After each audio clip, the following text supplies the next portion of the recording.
बहुत समय पहले की बात है। धौलपुर नामक गांव में आमिर नाम का एक लड़का रहा करता था। बचपन में ही आमिर की माँ का देहांत हो जाने के कारण आमिर के पिताजी को ही आमिर का पालन पोषण करना पड़ा। आमिर अपने पिताजी के साथ ही गांव में रहा करता था। गांव में आमिर के पिताजी की मीट की दुकान थी। आमिर के पिताजी का मीट का कारोबार बहुत ही अच्छा चल रहा था और गांव में सभी लोग उन्हीं की दुकान से मीट ले जाया करते थे। पर आमिर को तो जैसे शुरू से ही अपने पिताजी का काम बिल्कुल पसंद नहीं था। वह बचपन से ही शाकाहारी था और अपने पिताजी को यह ही समझाता रहता कि पिताजी आप ये काम क्यों नहीं छोड़ देते, इससे न जाने कितने जीवों की हत्या होती है। हम अपनी खुशी के कारण इन मासूम जीवों की क्यों हत्या कर रहे हैं।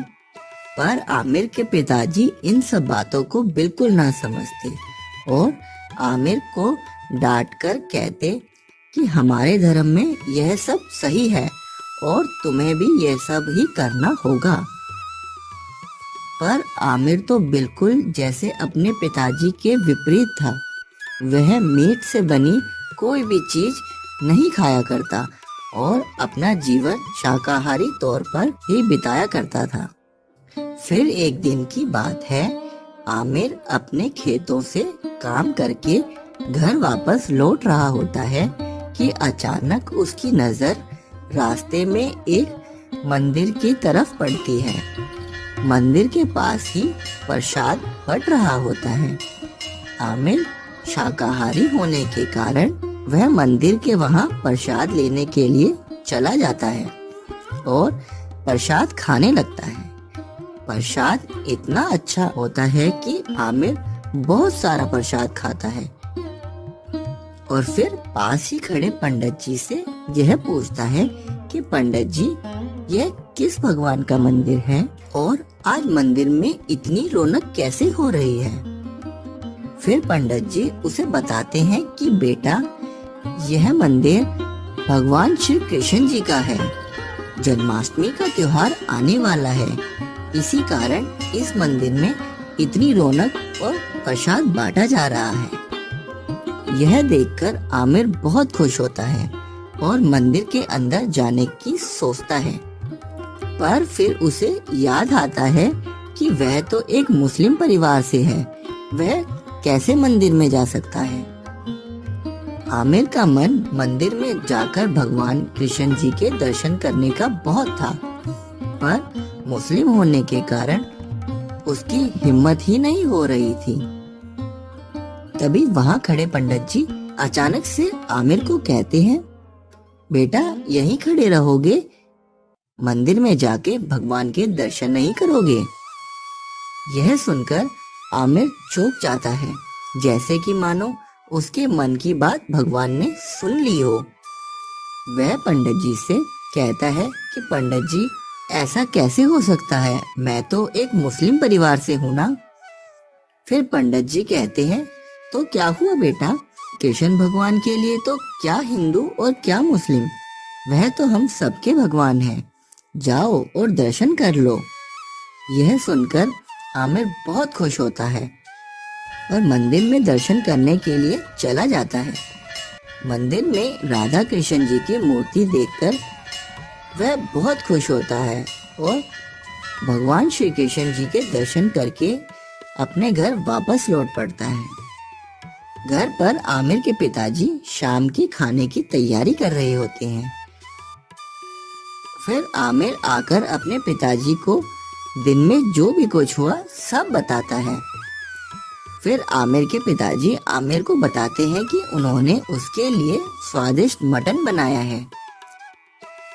यह सुनकर आमिर को बिल्कुल अच्छा नहीं लगता और वह खाने को मना कर देता है।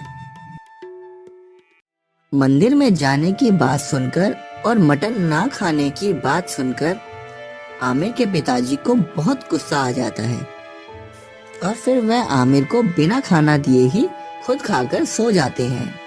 बेचारा आमिर भूखा ही रात को सो जाता है।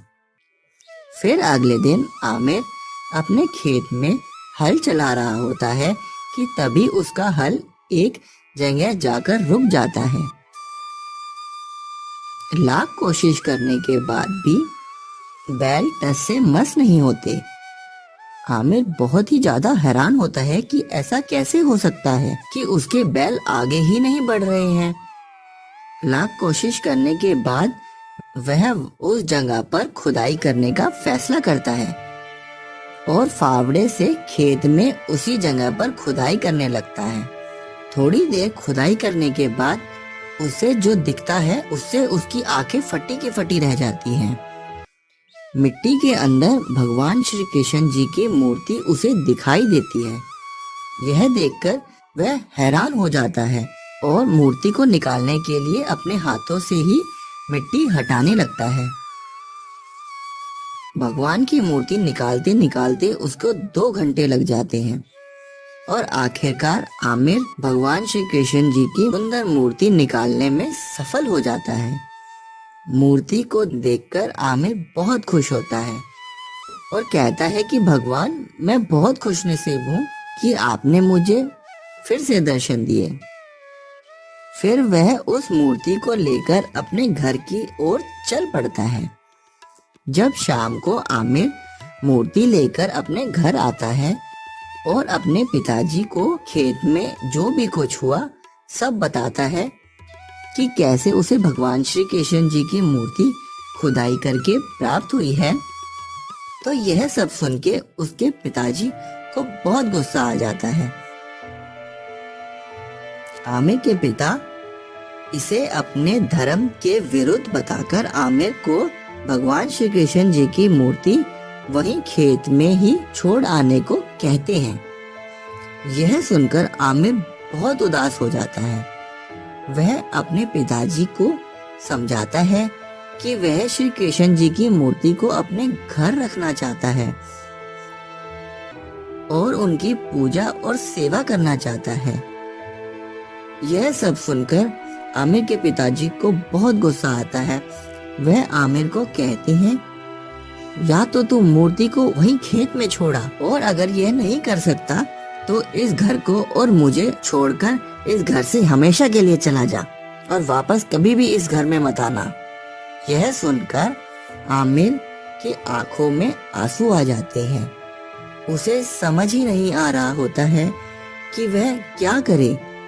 एक तरफ तो उसे भगवान श्री कृष्ण जी की भक्ति दिखाई दे रही होती है और दूसरी तरफ उसे अपने पिताजी। आमिर कृष्ण भगवान जी की मूर्ति को अपने सीने से चिपकाकर रोने लगता है और कहता है कि भगवान, अब आप ही रास्ता दिखाइए कि मैं क्या करूं। यह सब देखकर आमिर के पिताजी अपना आपा खो देते हैं और आमिर का हाथ पकड़कर उसे घर से बाहर निकाल देते हैं। आमिर सारी रात अपने घर के बाहर ही कृष्ण भगवान जी की मूर्ति लेके पड़ा रहता है। तो जन्माष्टमी की भाई ये वाली वीडियो आपको कैसी लगी आप मुझे कमेंट करके भाई जरूर बताना। और ये जन्माष्टमी का फर्स्ट पार्ट था, इसके बाद सेकंड पार्ट आएगा नेक्स्ट वीक, तो जरूर देखना। फर्स्ट वाला पार्ट आपने देख ही लिया होगा, तो आपको कैसा लगा हो ये आपको कमेंट करके मुझे जरूर बताना। और सेकंड पार्ट भी अगले वीक जो है रिलीज हो जाएगा, तो आ जाएगा आपके सामने। और अगर वीडियो यहाँ तक देखी हो तो भाई लाइक जरूर करके जाना और चैनल को सब्सक्राइब जरूर कर लेना। तो मिलते हैं नेक्स्ट वीडियो में, तब तक के लिए बाय।